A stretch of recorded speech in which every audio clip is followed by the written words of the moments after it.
In order to make your Freshies, you're going to need the following. You will need a baking pan lined with foil. You will also need some cookie cutters, the aroma beads, and of course, your scent as well as some mica powder to dye it with. Please note, the entire process will take about 3 days. To start off with, you want to take a mason jar and add about a cup's worth of your aroma beads directly into it. Next, go ahead and add about a teaspoon of your mica as well as a teaspoon of your favorite essential oil. I happen to use lavender because it's my favorite. Close up your jar and give it a really good shake. On day 2, go ahead and give it yet another shake, but remember, resist the urge to open that jar. You need all of the beads to fully absorb both the oil as well as the mica, and you don't want any residue inside of the jar. On day 3, pass it and give it yet another shake.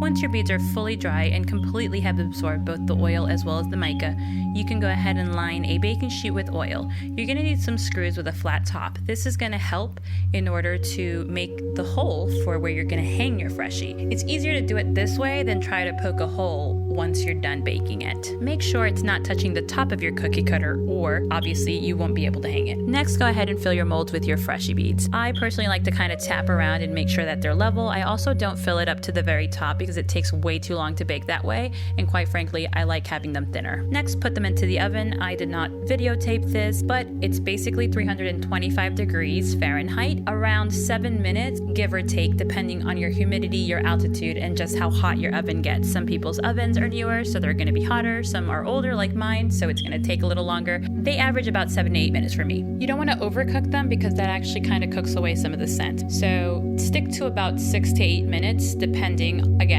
on your altitude. And once they're done, go ahead and pop them out, and while they're warm, demold them. Obviously not when they're boiling hot, but definitely when they're warm, it'll be easier to demold then. Lastly, go ahead and remove your screws, add a little bit of baker's twine, and you're done. If you are selling these, you need to buy some polypropylene bags to store them in. Ziploc bags and like bags with twist ties don't seem to do the trick, so make sure you buy some polypropylene bags, all right? Enjoy!